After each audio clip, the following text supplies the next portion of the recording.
Hi, Sean Hogan, Hogan Technology. In this video, I would like to demonstrate and describe the difference between parking and holding a call. With our software, there's a couple of ways to handle a phone call. So I'm going to start out by initiating a phone call into my direct dial. And the first thing I'm going to do is place that call on hold.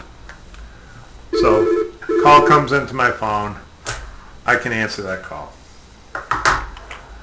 From the call window handling unit, I can place this call on hold simply by left-clicking this icon.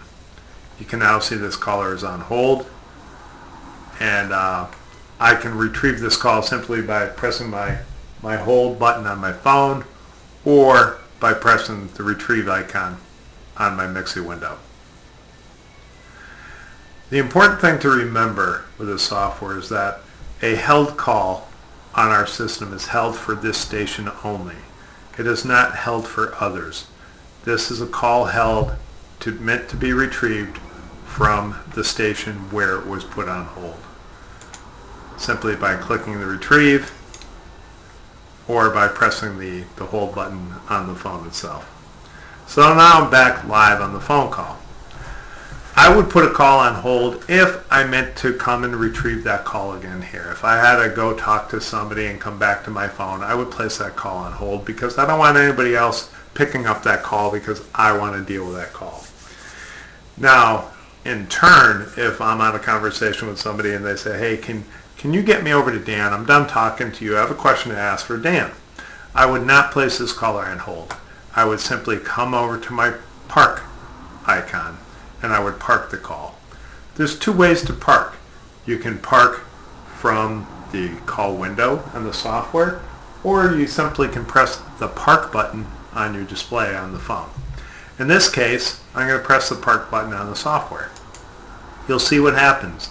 The call's gone away, and it's giving me an indicator in the bottom right hand corner that the call has been parked to ID 1. So the next thing I would do is I would get a hold of the party that's going to retrieve that park call. So there's a lot of different ways to do it. I could call that party, I could instant message that party, and I could let them know that they have a parked call waiting for them. If I want to see a parked call indicator, you'll see the park call button up here. If I click on this, it's going to open up my park call window. It's now going to tell me who's on park, which is me, that's my cell phone number, what zone I'm parked in, it automatically puts me in zone 1, who parked the call, which is important, it was parked by me, and how long has that call been parked. It's been parked for nearly a minute now. If I want to retrieve this call because I paged somebody or intercom somebody, they couldn't take the call, I could simply press pick up and retrieve this call. Or I could come over to somebody like Dan, right click, send him an instant message, and I'll bring the window over there. Hey Dan, can you pick up a park call for you? I'll send that IM over to Dan, I'll minimize the window, and you'll see what happens. As I'm on this call is still parked, but now Dan is going to, he just let me know he's going to take that call. You'll see the call went away. It is no longer in the park zone. And if I close out this window, move this window over here, you'll see that Dan now is on this phone call. And he certainly is, because I made it from my cell phone. Hi Dan. Do me a favor and transfer me back to my station. So in this case, Dan's going to send me back to my desk, and you'll see what happens. This call comes back in. I can retrieve this call now from here. And I have the live call again on my phone.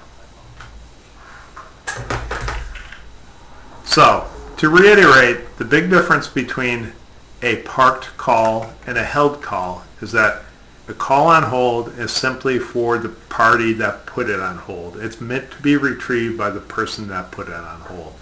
A call that's parked is a global call, and it's available throughout the park zone to everybody on the phone system. And they can retrieve it, in our case,